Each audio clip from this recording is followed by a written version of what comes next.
यहाँ आपके दोस्त टूनी चिड़िया आ गई है एक नई कहानी लेकर।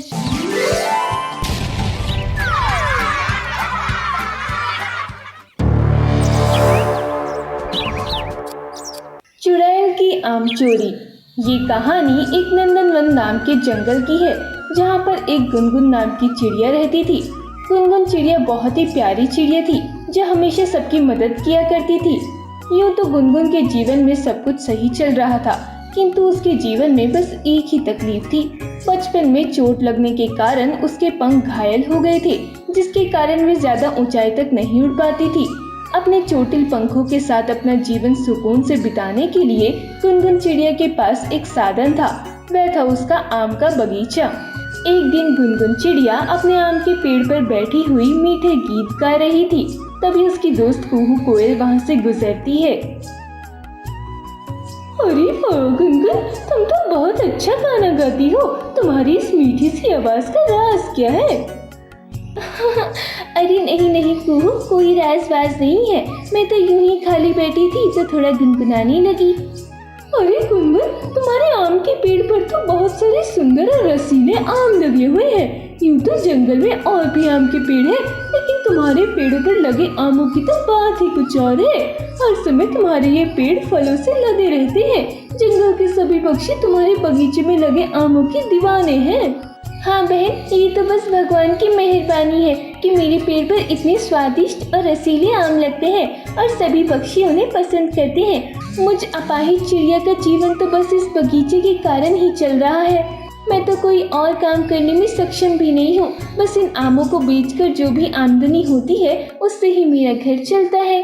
गुनगुन चिड़िया और कुहू कोयल की बातें वहाँ पेड़ के ऊपर बैठी एक दुष्ट मंजरी नाम की चुड़ैल भी सुन रही थी।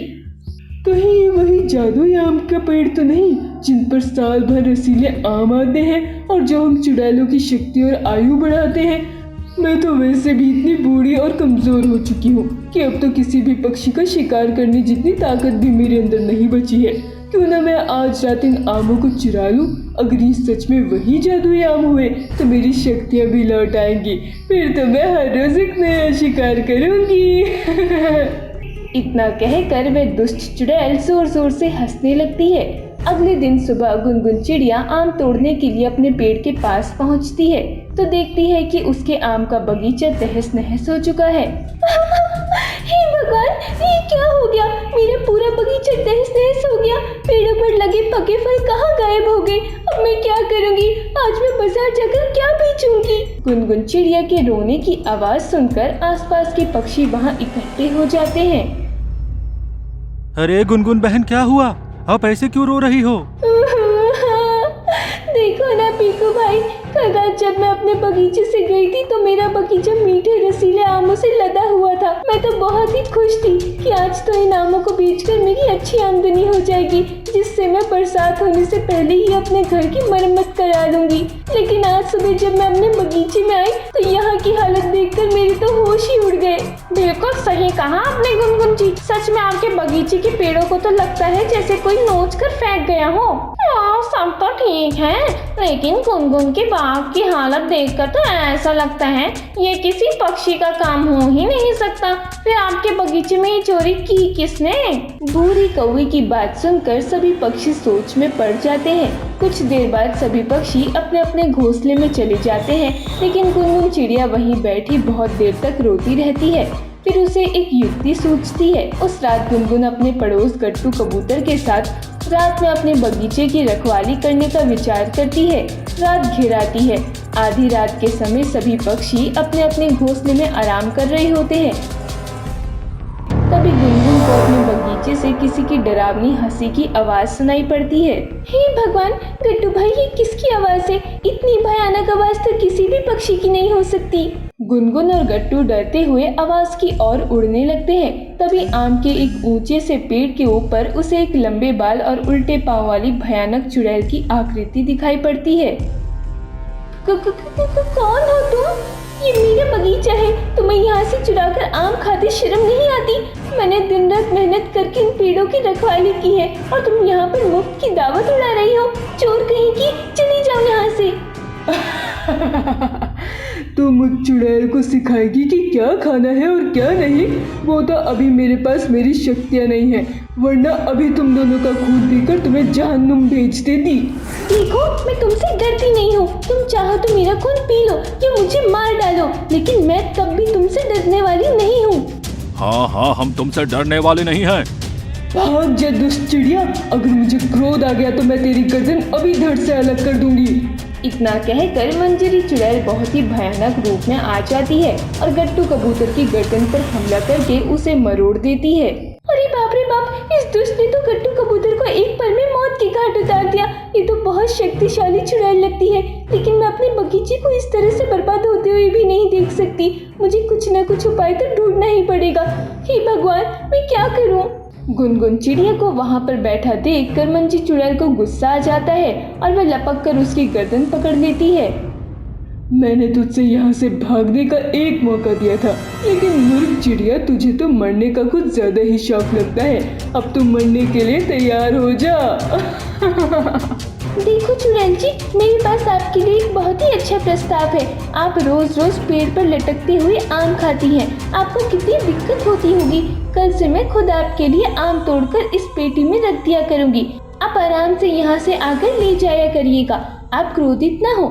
इस बगीचे को अब आप अपना ही बगीचा समझिए।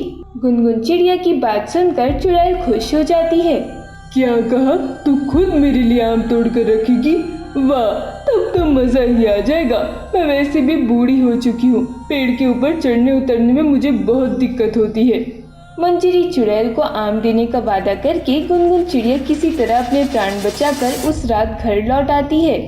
अगले दिन मुझे बहुत दुख है कि मेरे कारण गट्टू भाई को अपनी जान से हाथ धोना पड़ा, लेकिन मेरे बगीचे को बर्बाद करने वाली और गट्टू भाई की हत्यारन उस आमचोर चुड़ैल को हम पक्षी मिलकर मजा जरूर चखाएंगे। लेकिन गुनगुन बहन, वो तो एक चुड़ैल है। हम कमजोर पक्षी चाह कर भी उसका मुकाबला नहीं कर सकते। आप ही बताओ हम क्या करें? देखो पक्षियों, 2 दिन बाद पूर्णिमा की रात है। इस दिन इन चुड़ैलों की शक्ति बहुत कम हो जाती है। वो मंजरी चुड़ैल तो पहले से ही बूढ़ी और कमजोर है। हमें बस इस मौके का फायदा उठाना है। लेकिन हम लोग आखिर करेंगे क्या? देखो पक्षियों, पूर्णमासी से पहले के 2 दिन हम उस चुड़ैल को अपने वादे के अनुसार पेटी में भरकर आम देते रहेंगे। इससे उस चुड़ैल को हम पर भरोसा हो जाएगा। फिर पूर्णमासी की रात को जब वह आम खाने आएगी तो हम इस दिव्य चाकू की मदद से उस पर हमला कर देंगे। बस इतना ध्यान रखना होगा कि ये चाकू उसके सीने में ही लगे, तभी उसकी मौत होगी, नहीं तो वह हम में से किसी को भी नहीं छोड़ेगी। पूर्णमासी की रात की योजना बनाकर सारे पक्षी अपने अपने घोंसले में लौट आते हैं। 2 दिन बाद आधी रात को अपने आम की पेटी को बाग में रखा देखकर मंजरी चुड़ैल खुश होकर आम खाने लगती है।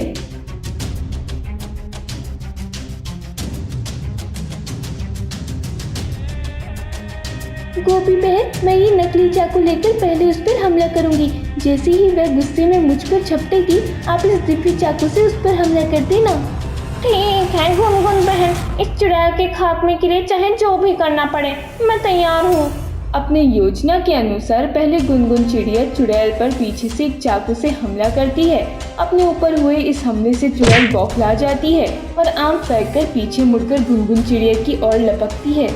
दुष्ट चिड़िया, तेरी इतनी हिम्मत, अभी तेरा खून पीती हूँ।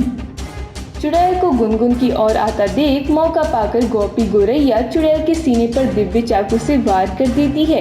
एक जोरदार चीख के साथ चुड़ैल जमीन पर गिर जाती है और इस तरह सभी पक्षी अपनी एकता और सूझबूझ के साथ उस आमचोर चुड़ैल से मुक्त हो जाते हैं।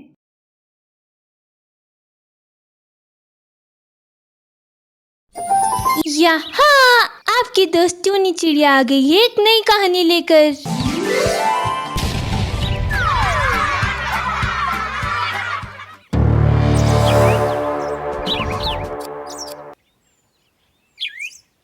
चुड़ैल चिड़िया की शादी।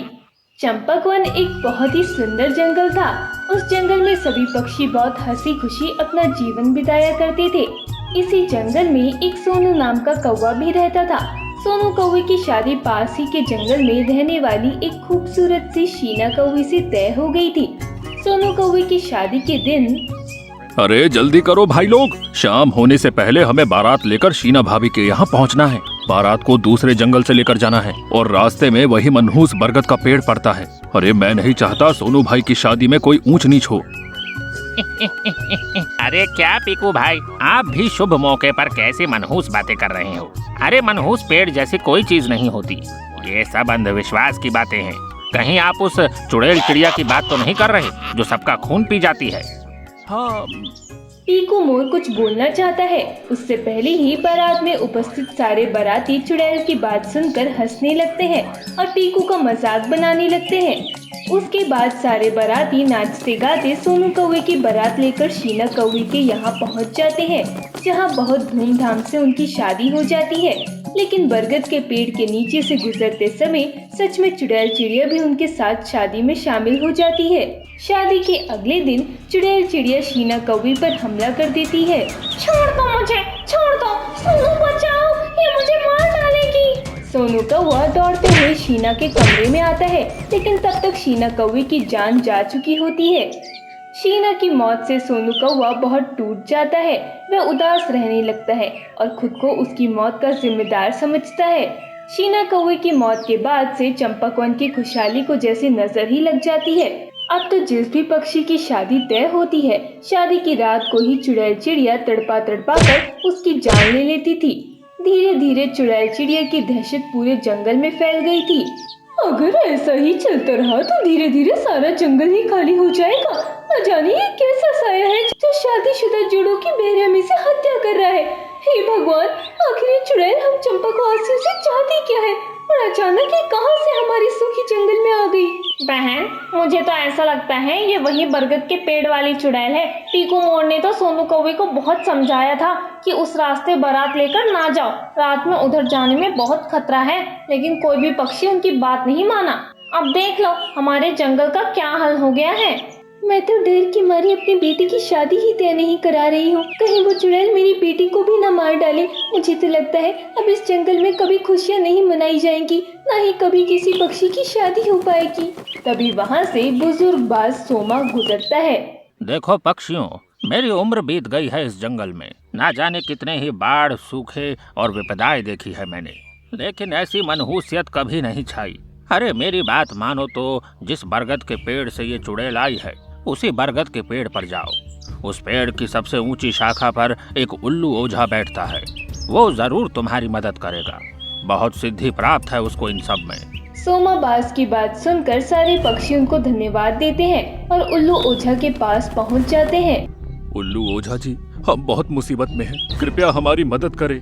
न जाने हमारे जंगल में किस मनहूस चुड़ैल का साया आ गया है कि हर तरफ बस मातम ही मातम छा गया है। अरे जब से वो चुड़ैल चिड़िया हमारे चंपक वन में आई है ना, कोई भी पक्षी अपने लिए जीवन साथी नहीं चुन पाया है। कृपया करके हमें इस मुसीबत से निकलने का हल बताइए। पीकू की बात सुनकर उल्लू ओझा पक्षियों को चुड़ैल चिड़िया के अतीत की कहानी बताता है।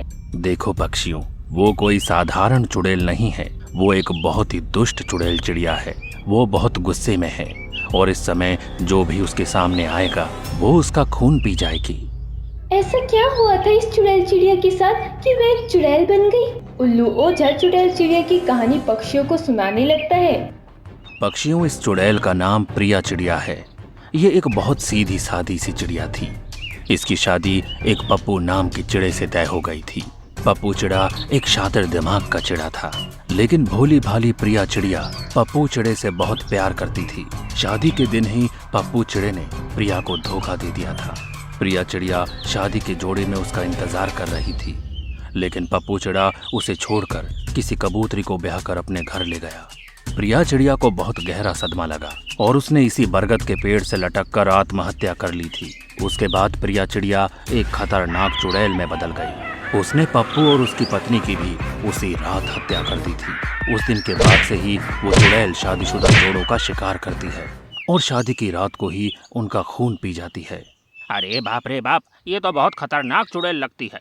अब हम लोग क्या करेंगे? क्या अब ये चुड़ैल कभी हमारा जंगल छोड़कर नहीं जाएगी? अरे नहीं पक्षियों, मेरे पास इस समस्या का एक हल है, जिससे प्रिया चुड़ैल की आत्मा को भी शांति मिल जाएगी और आप लोग भी सुकून से चंपक वन में रह सकोगे। उल्लू ओझा सभी पक्षियों को एक युक्ति सुझाता है। उल्लू की बात सुनकर सारे पक्षी खुश हो जाते हैं ओझा जी, आपने हमें हल तो बता दिया, लेकिन अपनी जान जोखिम में डालकर कौन ये काम करने को तैयार होगा? आपके अनुसार तो प्रिया चुड़ैल से किसी पक्षी को सच में शादी करनी होगी, लेकिन मुझे नहीं लगता कि कोई भी पक्षी चुड़ैल से शादी करने को मानेगा।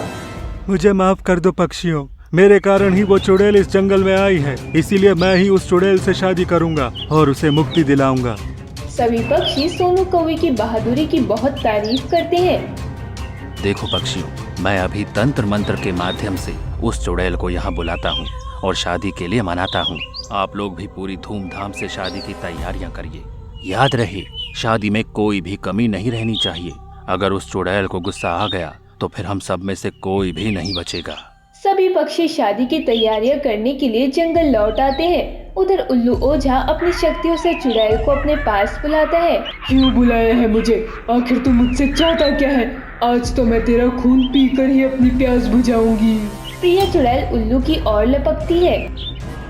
अरे दुष्ट चुड़ैल, मैंने तो यहाँ तुझे तेरे ही फायदे के लिए बुलाया था, लेकिन लगता है तू शांति से जीना ही नहीं चाहती है। अरे मैंने तो तेरे लिए एक सुंदर समझदार पक्षी पसंद किया है, जिसके साथ तू शादी करके अपनी अधूरी इच्छा को पूरा कर सके। देख प्रिया, अब गुस्सा छोड़ दे।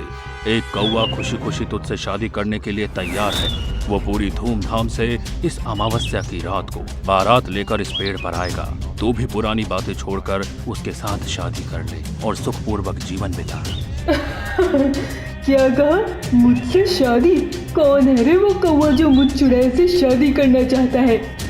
देख प्रिया, मैंने उसे तेरे बारे में सब बता दिया है। वो सच में तुझसे शादी करेगा। उल्लू ओझा की बात सुनकर चुड़ैल खुश हो जाती है और सोनू कौवे से शादी की बात को मान जाती है। अमावस्या की रात को बरगद के पेड़ पर चुड़ैल चिड़िया लाल लहंगा पहनकर दुल्हन बनकर सोनू का इंतजार करने लगती है।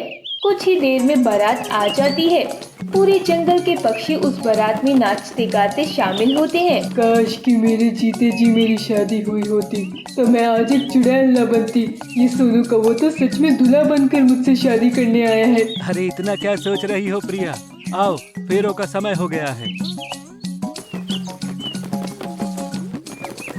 सोनू कौवा और प्रिया चुड़ैल के फेरे हो जाते हैं। फेरे खत्म होते ही प्रिया चुड़ैल की आत्मा तृप्त हो जाती है और वह हमेशा के लिए जंगल को छोड़कर चली जाती है। प्रिया चुड़ैल के गायब होते ही सोनू कौवा भी जमीन पर गिर जाता है। लगता है सोनू कौवा भी हमें छोड़कर चला गया है। प्रिया की आत्मा सोनू को अपने साथ ले गई है। भाइयों, सोनू कौवे की ये कुर्बानी आप लोग कभी मत भूलना। जंगल को चुड़ैल से मुक्त कराने के लिए सोनू भाई ने अपनी बलि चढ़ा दी है। सोनू कौवे की मौत का सभी पक्षियों को बहुत अफसोस होता है, लेकिन उसके बाद चंपाकवन में पक्षी खुशी खुशी अपना जीवन जीने लगते हैं।